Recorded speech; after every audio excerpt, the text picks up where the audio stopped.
Hi అందరూ నమస్కారం. నేను మీ మాధవ్ అడ్వకేట్. ఎలా ఉన్నారు అందరూ?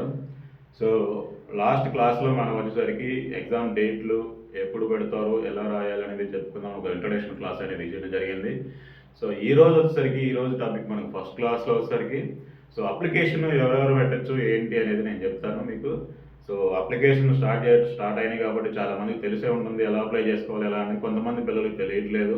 సో అప్లికేషన్ ఎలా ఫిల్ చేయాలి ఏంటి అనేది నేను మీకు ఫుల్ వీడియో ఒకటి అనేది పెడతాను. బట్ ఈరోజు క్లాస్ వచ్చేసరికి సో మొత్తం సిలబస్ ఎంత ఉంది, ఈ సిలబస్ ఎంత ఉంది, ఎన్ని మార్క్స్ క్వాలిఫైడ్ మార్క్స్, సో దీంట్లో ఏమైనా కట్ ఆఫ్స్ ఉంటాయా, ఎగ్జామినేషన్ ఫీజు ఎంత అనేది ఈరోజు మన క్లాస్లో తెలుసుకుందాం. సో ముందుగా మన ఏఐబి ఎగ్జామినేషన్ ఫీజు వచ్చేసరికి ఫీజు స్ట్రక్చర్ వచ్చేసరికి OC and SC OBC OC and BC వాళ్ళకి 3,560 రూపీస్. సో ఎస్సీ ఎస్టీ వీళ్ళకి వచ్చేసరికి 2,560 రూపీస్ ఎగ్జామ్ ఫీజు అనేది ఈ ఏఏబికి 2020కి ఉంది. ఈ ఫీ స్ట్రక్చర్ అనేది లాస్ట్ ఎగ్జామ్ 19లో ఉంది, అట్ సేమ్ టైం 18లో ఉంది. ఫీ స్ట్రక్చర్ ఇలాగే వస్తుంది. సో ఏఐబి 19 టైంలో ఈ ఫీ స్ట్రక్చర్ మీద సుప్రీంకోర్టులో బిల్ వేయడం జరిగింది. అయితే ఈ సుప్రీంకోర్టులో వేసిన బిల్ని సుప్రీంకోర్టు సింపుల్గా కొట్టేసింది. ఎందుకంటే ఇది ఒక్కసారి జరిగే ఎగ్జామ్, లైఫ్ టైం మెంబర్షిప్, దానికి వెల్ఫేర్కి వాడికి ఉంటుంది కదా అని చెప్పేసి ఒక చిన్న స్టేట్మెంట్ ఇచ్చేసి క్లోజ్ చేయడం జరిగింది. సో అయితే ఈ ఓసీ ఓబీసీ క్యాండిడేట్ మాత్రం 3,560 రూపీస్ ఎగ్జామ్ ఫీజు ఉంటుంది. సో ఎస్సీ ఎస్టీ పర్సన్స్ మాత్రం 2,560. సో మరి ఇంత ఫీజు కట్టి మనం క్వాలిఫై అవుతామా లేదు అంటే డెఫినెట్గా క్వాలిఫై అవుతారు. కాకపోతే దానికి ఒక ప్లానెడ్గా మీరు ప్రాక్టీస్ చేయాల్సి వస్తుంది. సో ఏ రోజు ఏ టాపిక్ ఏంటి అనేది మీరు ప్రాక్టీస్ చేస్తే 100% మీరు సక్సెస్ అవుతారు. ఎందుకంటే ఈ ఏఐబి ఎగ్జామ్లో లాస్ట్ 2018 ఏఐబి 18లో మీకు 50% క్యాండిడేట్స్ డిస్క్వాలిఫై అయ్యారు. ఎందుకంటే సరైన గైడెన్స్ లేదు. సో మనం ఏంటంటే బుక్స్ పట్టుకుంటాం, బుక్స్ మొత్తం రిఫర్ చేస్తాం. 56 డేస్లో అన్ని సబ్జెక్ట్స్ అనేది కవర్ చేయడం ఇంపాసిబుల్. కాకపోతే దీనికి ఒక వే ఆఫ్ ప్యాటర్న్ ఉంది, ఎలా రాయాలి అనే దానికి. ఆ ప్యాటర్న్ బట్టి మనం ఎగ్జామ్ క్వాలిఫై అవ్వడానికి అవకాశం ఉంటుంది. అయితే ఈ ఎగ్జామ్ ఫీజు పెట్టారు, బాగానే ఉంది. మరి సిలబస్ ఏంటి, ఎన్ని మార్క్స్ అనేది? సో ఎన్ని మార్క్స్ కంటే ఏఏబి ఎగ్జామ్ అనేది టోటల్ 100 క్వశ్చన్స్ ఉంటాయి. 100 క్వశ్చన్స్లో 100 మార్క్స్ అనేది మీకు ఇవ్వడం జరుగుతుంది. మరి క్వాలిఫైడ్ మార్క్స్ ఎన్నిసార్లు అంటారు? సో ఓబీసీ ఆర్ బీసీకి 45% వస్తే మీరు క్వాలిఫై అయినట్టు. సో ఎస్సీ ఎస్టీ క్యాండిడేట్స్కి మీరు 40% వస్తే మీరు క్వాలిఫై అయినట్టు. సో ఈ 40% మీరు అంటే 100కి 40 మార్క్స్ కానీ మీరు వచ్చినాయి అంటే మీరు 100% క్వాలిఫై అవుతారు SC ST candidates. And OBC OC candidates మాత్రం 45% వస్తే 100% క్వాలిఫై అవుతారు. మరి ఇంతమంది 50% మంది డిస్క్వాలిఫై అవుతున్నారు. ఈ 45 మార్క్స్ రాలేవా సార్ అని మీరు అంటే ఖచ్చితంగా రాలేవు. ఎందుకంటే ఇది మనకి నార్మల్గా ఎగ్జామ్ అంటే మనం ప్రిపేర్ అయిపోయి పర్టికులర్గా ఓ సిలబస్లో వస్తుంది ఇంత టాపిక్ అని చెప్పేసి అని ఉంటుంది. కానీ ఇదేంటంటే ఓపెన్ బుక్ సిస్టమ్. అందరూ ఏంటంటే ఓపెన్ బుక్ సిస్టమ్ అనగానే ప్రిపేర్ అవ్వడం మానేస్తారు, ఎందుకంటే బుక్ తీసి రాసేదే కదా అని చెప్పేసి. బట్ ఇక్కడే ఒక చిన్న ట్రిక్ ఉంది. ఓపెన్ బుక్ సిస్టమ్ అంటే మీరు క్వశ్చన్ చదవడానికి ఒక 30 సెకండ్స్ మీరు క్వశ్చన్ చదువుతున్నారు అనుకుంటే మళ్ళీ దాన్ని ఎక్కడ ఉందని ఎత్తుక్కోవడానికి కోసం మళ్ళీ ఇంకొంత టైం పడుతుంది. సో మనకి ఏంటంటే మెయిన్గా ఈ ఓపెన్ బుక్ సిస్టమ్స్లో అన్ని సిలబస్ ఓపెన్ బుక్ సిస్టమ్స్లో ఒక క్వశ్చన్ రీడ్ చేసినామంటే అందులోనే మీకు ఆన్సర్ కూడా ఉంటుంది. ఓపెన్ బుక్ సిస్టమ్లో ఏముంటుందంటే మీరు ఏదైతే బుక్ ఓపెన్ చేస్తారో క్వశ్చన్ ఉంటుందో ఆ క్వశ్చన్లోనే మీకు ఆన్సర్ కూడా ఉంటుంది. దాన్ని ఎప్పుడైతే ఐడెంటిఫై చేస్తావో 100% మీరు సక్సెస్ సాధించడానికి అవకాశం ఉంటుంది. సో ఈ 100 మార్క్స్కు సో మెయిన్గా ఇప్పుడు వచ్చిన బిఎన్ఎస్ కానీ ఇవన్నీ కూడా ఇందులో మెయిన్ సిపిసి.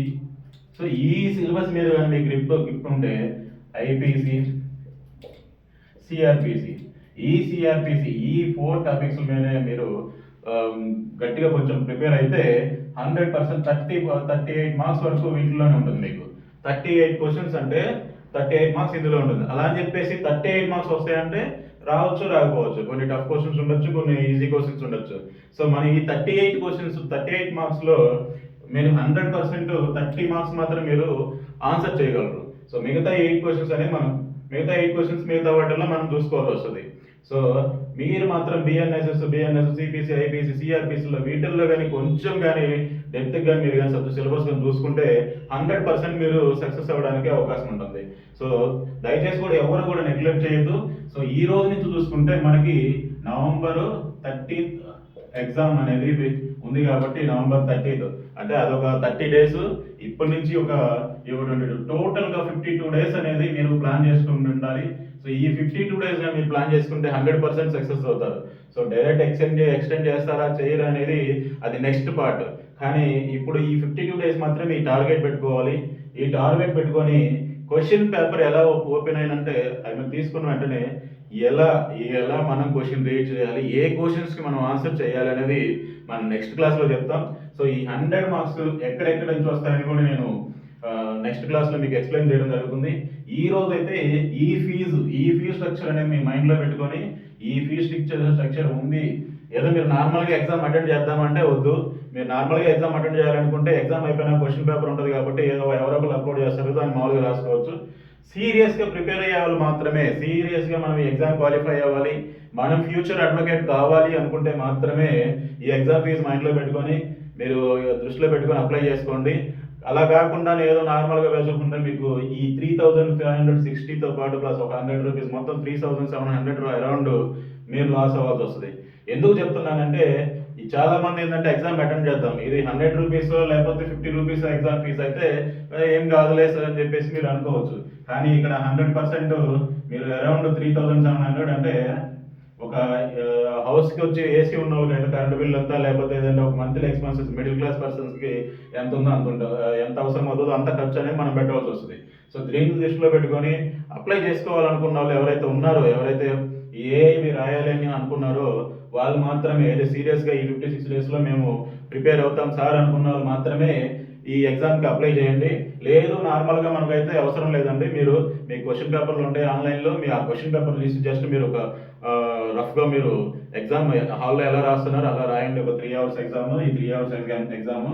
సో ఈ ఏఐబి అంటే మిగతా ఎగ్జామ్స్ ఎలా ఉన్నా కూడా సివిల్ సర్వీసెస్ ఒకటి, ఏఐబి ఒకటి, గ్రూప్ 1 ఒకటి, వీటన్నిటిలో ఏంటంటే టైం మేనేజ్మెంట్ అనేది చాలా ఇంపార్టెంట్. ఈ టైం మేనేజ్మెంట్ కానీ కరెక్ట్గా మీరు కానీ ఫాలో అయితే 100% మీరు సక్సెస్ అవ్వడానికి అవకాశం ఉంటుంది.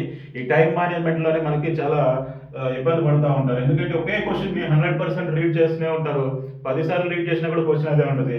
కానీ అందులో ఈ ఎక్కడ పాయింట్ అనేది మనం పట్టుకోవాలి, ఎక్కడ పాయింట్ అని మనం చూడాలి, ఎక్కడి నుంచి వచ్చిందని మనకి ఎప్పుడైతే పాయింట్అవుట్ చేస్తారో 100% సక్సెస్ అవుతారు.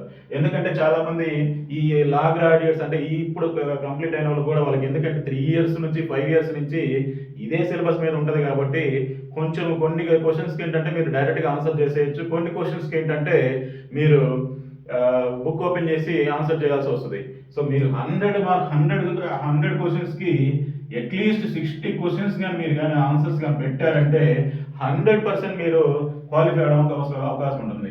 ఇంకొకటి ఏంటంటే ఈ ఆల్ ఇండియా బార్ ఎగ్జామినేషన్లో మీకు ఎప్పుడైతే మార్క్స్ అనేది ఎక్కడ చూపించరు, మీకు వచ్చేసరికి ఆ మార్క్స్ అనేది చూపించకుండా జస్ట్ పాస్ ఆర్ ఫెయిల్ మాత్రమే ఉంటుంది. సో మార్క్స్ అనేది చూపించరు కాబట్టి మీకు ఆన్సర్ కీ ఉంటుంది, మీరు ఆన్సర్ కీ రిలీజ్ చేసినప్పుడు చెక్ చేసుకోండి, అఫీషియల్ వెబ్సైట్లో కూడా పెడతారు. సో ఇంకో పాయింట్ ఏంటంటే మనకి ఈ ఆన్సర్ షీట్ అని మీరు చెక్ చేసిన తర్వాత మాకు ఇంక వచ్చినాయి కదంటే తర్వాత కూడా రీచెకింగ్ ఉంటుంది. ఆ రీచెకింగ్ అప్పుడు కూడా మీరు మళ్ళీ కొంత ఫీజులో అప్లై చేసుకొని మీ ఆన్సర్ షీట్ అనేది మీరు వెరిఫై చేసుకోవచ్చు. సో ఇన్ని అవకాశాలు ఉన్నాయి. అయితే దీంట్లో ఏమైనా నెగిటివ్ మార్కింగ్ ఉందా సార్ అంటే నెగిటివ్ మార్కింగ్ అనేది లేదు మనకి, అదొక ప్లస్ పాయింట్. సో మీరు 60 క్వశ్చన్స్ ఆన్సర్ పెడతారా, 100 క్వశ్చన్స్ ఆన్సర్ పెడతారా అనేది మీ ఇష్టము. బట్ 60 క్వశ్చన్స్ అనేది మీకు తెలిసినవి పెట్టేలా చూడండి, అన్నిటికీ ఏదో ఏబిసి అని పెట్టుకుంటా పోకుండా. సో ఆఫ్లైన్ ఎగ్జామే కాబట్టి సో 100 క్వశ్చన్స్కి లాస్ట్ ఒక 30 minutes మీకు టైం ఉందన్నప్పుడు ఈ మిగతా ఏదైతే మీరు ఆన్సర్ చేయలేదో వాటికి మీరు ఒక రాయేసి రండి, అంతే తప్ప ఈ ముందు వచ్చినోటికి కూడా మీరు రాయేసి వస్తే మొత్తానికి లాస్ అవ్వాల్సి వస్తుంది. సో మీరు ఎప్పుడైతే లాస్ట్ అంటే మీరు ఏదైతే ఆన్సర్ చేయలేదో అది మీరు ఆల్రెడీ నోటిఫై చేసుకుంటారు. సో దాన్ని బట్టి మీరు లాస్ట్ 20 minutes కానీ 10 minutes ఉన్నప్పుడు ఏబీసీ పెట్టేసుకోండి. ఎందుకంటే మనం గెస్ట్ చేసినవి అంతే, ఇప్పుడు మాత్రం పర్ఫెక్ట్గా మీరు ఎన్ని పెట్టారని మాత్రం తెలుస్తుంది. 100% మీరు క్వాలిఫై అవ్వడానికి, సక్సెస్ అవ్వడానికి ఇది ఒక రీజన్ ఉంటుంది మీకు. So thank you very much guys. Next క్లాస్లో నేను ఈ ఏఐబి 20 గురించి అప్లికేషన్ ఫామ్ ఎలా పెట్టాలి అనేది చెప్తాను. అండ్ దట్టు చాలామంది నన్ను కొంతమంది అడిగారు, ఈ ఫైనల్ ఇయర్ లాస్ట్ స్టూడెంట్స్ ఎలా అప్లై చేయాలి సార్ అని చెప్పేసి. వాళ్ళకు కూడా నేను సపరేట్గా ఒక ఫుల్ వీడియో క్లియర్గా నేను అనేది మీకు అప్లికేషన్ ఎలా ఫిల్ చేస్తున్నారు అనేది మనకి సిస్టంలో పెట్టి చూపించడం జరుగుతుంది.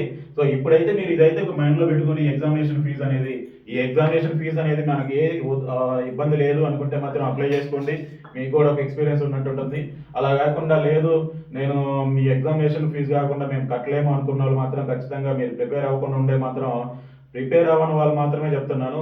100% ప్రిపేర్ అయ్యే వాళ్ళకి మాత్రం మీరు ఎగ్జామ్ ఫీజు ఒక 3700 కాబట్టి పెట్టుకోవచ్చు. ఎందుకంటే ఈ లైఫ్ టైం మెంబర్షిప్ ఉంటుంది. ఈ ఏఐబి రాయడం వల్ల అడ్వకేట్ ప్రాక్టీస్కి మీకు లైఫ్ టైం మెంబర్షిప్ ఇస్తున్నారు కనుక మీరేంటంటే ఈ ఫీజుకి ఒక్కసారి పే చేస్తారు, మళ్ళీ పదే పే చేయరు కాబట్టి ఒక్కసారి ఎగ్జామ్ రాస్తారు కాబట్టి. సో ఈ 3700 అనేది పెద్ద విషయమేం కాదు. మీరు అనొచ్చు సార్ మిడిల్ క్లాస్ వాళ్ళు ఎట్లా అంటే, మిడిల్ క్లాస్ అయినా లోయర్ క్లాస్ అయినా అప్పర్ క్లాస్ అయినా ఒకేసారి ఎగ్జామ్ కండక్ట్ చేస్తారు. మీ దగ్గర ఉండాలి అని, మీ దగ్గర ఏదైతే టాలెంట్ ఉంటుందో, సో మేము క్వాలిఫై అవ్వాలని ఒక ఎప్పుడైతే ఆలోచన మీకు మైండ్లో ఉంటుందో అప్పుడు మాత్రం అప్లై చేసుకోండి. సో నెక్స్ట్ క్లాస్లో మనము సిలబస్ సిలబస్ అంటే ఏ టాపిక్ నుంచి ఏ సబ్జెక్ట్ నుంచి సిలబస్ ఎన్ని మార్క్స్ వస్తాయి అనేది మనం నెక్స్ట్ క్లాస్లో చెప్దాము. సో దాని తర్వాత నుంచి మీకు ఇంతకుముందు చెప్పినట్టు బిఎన్ఎస్ కానీ, BNS, CPSS, CPC, IPC, CrPC and దీంట్లో కాన్స్టిట్యూషన్ వీటిల్లో నుంచి ఎన్ని క్వశ్చన్స్ వస్తున్నాయి వీటి మీద ఫస్ట్ మనం ఒక క్లాస్ తీసుకుందాం. సో దాని తర్వాత మిగతా సబ్జెక్టులోకి వెళ్దాం. దీంట్లో కూడా ఈజీగా మోటార్ వెహికల్ యాక్ట్ ఇవన్నీ కూడా ఉంటాయి. సో ఆల్మోస్ట్ నాకు సంబంధించి మీరు చదివిన 3 ఇయర్స్లో ఉండే సంబంధించి మాత్రమే ఉంటాయి, ఇందులో డౌటే లేదు. సో మీరు అందులో భయపడాల్సిన అవసరం కూడా లేదు. Thank you very much. So మన యొక్క యూట్యూబ్ ఛానల్ ఇండియన్ లా లెక్చర్ని సబ్స్క్రైబ్ చేసుకోవాల్సిందిగా కోరుచున్నాను. ఎందుకంటే కొంతమంది ఇలా మన బయట కూడా మన సోషల్ మీడియాలో పెట్టినప్పుడు సార్ మనకి లైవ్ క్లాస్ పెట్టినాను, లైవ్ క్లాస్ పెట్టేంత సబ్స్క్రైబర్లు నాకైతే లేరు. సో మేము మీ దగ్గర నుంచి నేను ఫీజు అయితే నేను ఎక్స్పెక్ట్ చేయట్లేదు. ఆ ఫీజుకి బదులు ఒక సబ్స్క్రైబ్ ఒక లైక్ వేసుకుంటే మీతో పాటు ఇంకొకరికి కూడా సో ఉపయోగకరంగా ఉంటుందని నేను ఆశిస్తున్నాను. సో ఒక లైవ్ క్లాస్ పెట్టాలంటే యూట్యూబ్ కూడా ఒక కండిషన్ పెట్టాడు, 100 సబ్స్క్రైబర్స్ అంటే. నాకు అంతవరకు రీచ్ అయ్యాను కూడా లేదు, తెలియదు, చూడలేదు. సో మీరు అంతవరకు రీచ్ అయ్యేలా చేస్తారని చెప్పేసి నేను మనస్ఫూర్తిగా కోరుకుంటున్నాను. దీనివల్ల నాకు యూట్యూబ్ వల్ల ఏదో మీ క్లాస్ చెప్పడం వల్ల నాకైతే మనీ వస్తుందని నేను అనుకోవట్లేదు, మనీ గురించి అయితే కాదు. సో నాకు తెలిసిన ఇన్ఫర్మేషన్ నేను నేర్చుకున్నది మీకు నేను ఎలా ప్రిపేర్ అయ్యాను, నేను కూడా రాసే వచ్చాను కాబట్టి, నేను కూడా క్వాలిఫై అయ్యాను కాబట్టి, సో ఎలా రాశాను ఏంటి అనేది మీ ముందు తీసుకొస్తున్నాను. కంపల్సరీగా మీరు మాత్రం 100% సక్సెస్ అవ్వడానికి నేను మీకు హెల్ప్ చేస్తానని చెప్పేసి కోరుకున్నా. ఫ్రీగా చేద్దామని నేను అనుకోండి, నా మనసులో మీకు రాకూడదు, మీరు కూడా ఫ్రీగా క్లాసులు చెప్తానని ఆలోచన ఉండకూడదు. ఒక సబ్స్క్రైబ్ చేసుకుంటే ఏదో కొన్నట్టుగా ఒక ఆలోచన ఉంచండి, నాకు కూడా అయితే కొన్నారు నా దగ్గర అని చెప్పేసి నేను అనుకుంటాను. సో దయచేసి కూడా మన ఇండియన్ లా లెక్చర్ యూట్యూబ్ ఛానల్ని సబ్స్క్రైబ్ చేయండి. మరింత మందికి ఈ సమాచారం చేరేలా కూడా షేర్ చేయాలని చెప్పేసి కోరుకుంటున్నాను. Thank you very much. ధన్యవాదాలు.